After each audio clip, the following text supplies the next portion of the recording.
اعوذ باللہ من الشیطان الرجیم، بسم اللہ الرحمن الرحیم۔ الف لام میم، ذالک الکتاب لا ریب فیہ ھدی للمتقین الذین یؤمنون بالغیب ویقیمون الصلاۃ ومما رزقناہم ینفقون والذین یؤمنون بما انزل الیک وما انزل من قبلک وبالآخرۃ ھم یوقنون اولئک علی ھدی من ربہم واولئک ھم المفلحون ان الذین کفروا سواء علیہم اانذرتہم ام لم تنذرہم لا یؤمنون ختم اللہ علی قلوبہم وعلی سمعہم وعلی ابصارہم غشاوۃ ولہم عذاب عظیم۔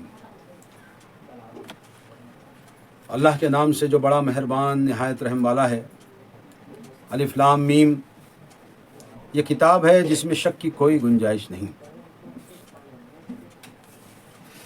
اس میں متقین کے لیے ہدایت ہے، جو غیب پر ایمان لاتے ہیں، صلاۃ قائم کرتے ہیں، اور جو ہم نے انہیں دیا اس میں سے اللہ کی راہ میں خرچ کرتے ہیں۔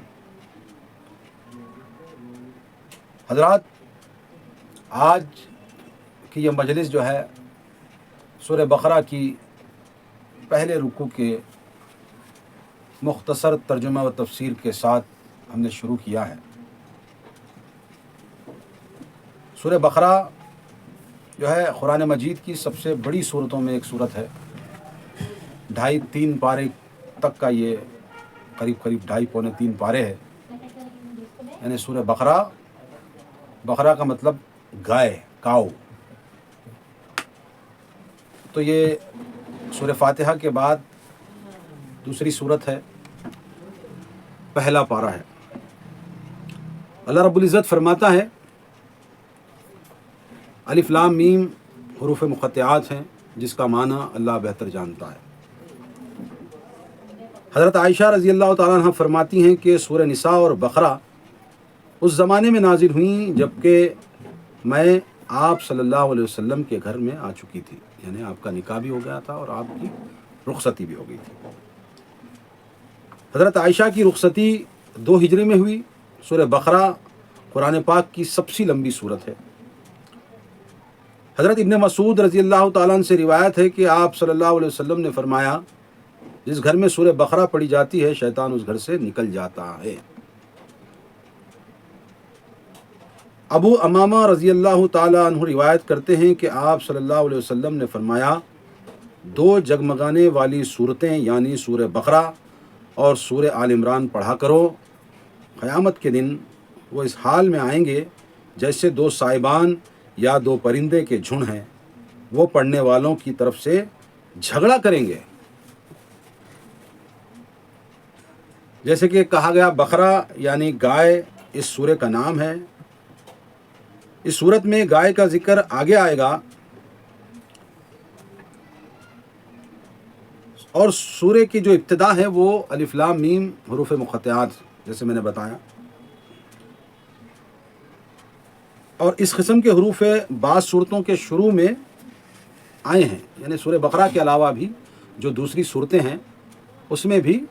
اللہ تبارک و تعالیٰ نے یہ حروف مقطعات نازل کیے ہیں، اور اس کا درست معنی جیسے میں نے کہا، ہم اس کو متعین کرنا، کچھ بھی اس کا ترجمہ کرنا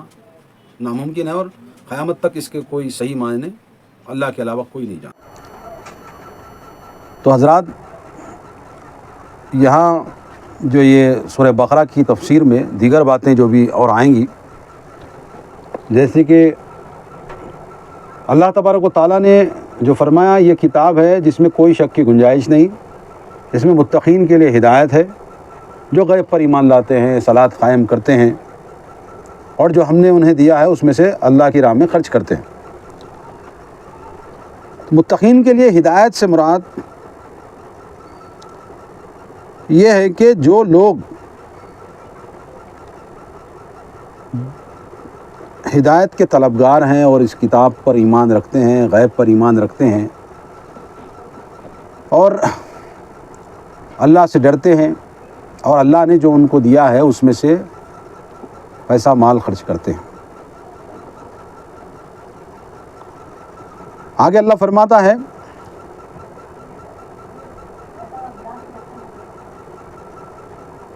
اور جو آپ صلی اللہ علیہ وسلم پر نازل ہوا اس پر بھی ایمان لاتے ہیں، اور جو آپ سے پہلے جو دیگر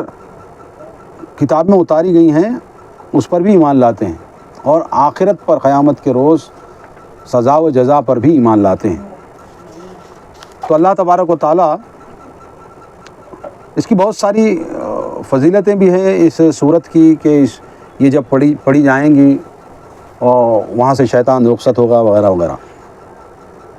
اب آگے جو اللہ فرماتا ہے، اولئک علی ھدی من ربہم واولئک ھم المفلحون، اللہ تعالیٰ مہر لگا دیتا ہے، ایسے ہی لوگ ہیں اولئک علی ھدی من ربہم واولئک ھم المفلحون، جو آخرت پر ایمان لاتے ہیں، ایسے ہی لوگ جو ہے انہوں ہدایت پر ہوں گے اور وہی فلاح پانے والے ہوں گے۔ بلا شبہ جن لوگوں نے انکار کر دیا، آپ انہیں ڈرائیں یا نہ ڈرائیں برابر ہے۔ یعنی جو لوگ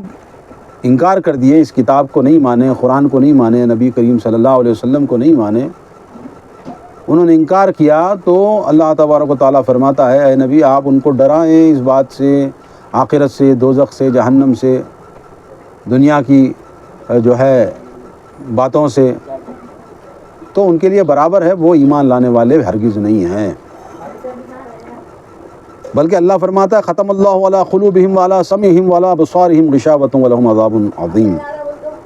اللہ نے ان کے دلوں اور کانوں پر مہر لگا دی ہے، اور ان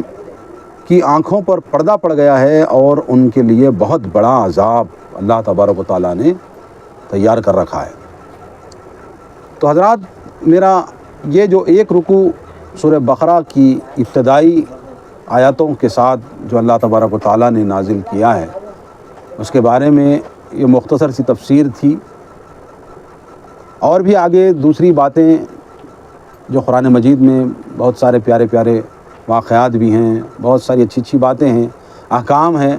یہ ساری چیزیں جو ہے اللہ تبارک و تعالیٰ نے جو ہمارے حق میں نازل کی ہیں، انسانوں کے لیے مسائل ہیں، یہ ساری باتیں آگے آنے والے وقتوں میں ضرور بتائی جائیں گی۔ آپ ہمارے ساتھ بنے رہیں، اور ہمارے اس یوٹیوب چینل کو، فیس بک کو، ٹویٹر کو، جو بھی ہمارے لنکس ہیں اس کو سبسکرائب کریں، اور زیادہ سے زیادہ لوگوں تک یہ باتیں پہنچائیں، کیونکہ ہمارا یہ سلسلہ قرآن مجید کو مختصر انداز میں جو چنندہ آیتیں ہوں گی وہ ترجمہ اور مختصر سی تفسیر، بہت لمبی چوڑی نہیں، آپ کے سامنے تاکہ بیٹھ سکے۔ اگرچہ ایک درس 10 منٹ کا ہم دیں گے، ایک ہمارا جو کلپ بنے گا، تو اس میں سے وہ ایک رکوع تک جو بھی موٹی موٹی باتیں ہیں وہ بیٹھ جائے دماغوں میں۔ اسی طرح ہم انشاءاللہ اللہ حیات جب تک دے گا ہم اس کو کرتے رہیں گے، کتنا بھی وقت لگے، مگر کیونکہ دنیا میں یہ ٹیکنالوجی کا مرحلہ جو آیا ہے، اس کے ساتھ تبلیغ کے کام کو، اللہ کی کتاب کو، رسول اللہ کے فرمان کو دیگر لوگوں تک پہنچانا،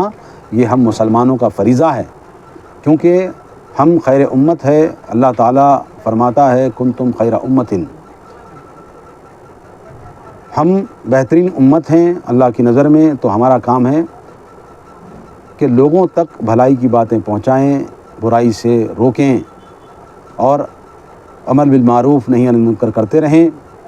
تو یہ چینل کے ذریعے ہماری دعوت یہی ہے کہ آؤ ایک اللہ کے دین کی طرف، قرآن کی طرف، رسول اللہ کے فرمان کی طرف، اور بنے رہیں۔ ہمارے یوٹیوب چینل کو، یوسف طاہر کو آفیشیل کو سبسکرائب ضرور کریں۔ بات اچھی لگے تو کامنٹ میں بھی آپ اپنی بات رکھ سکتے ہیں، اور لائک اور شیئر ضرور کریں۔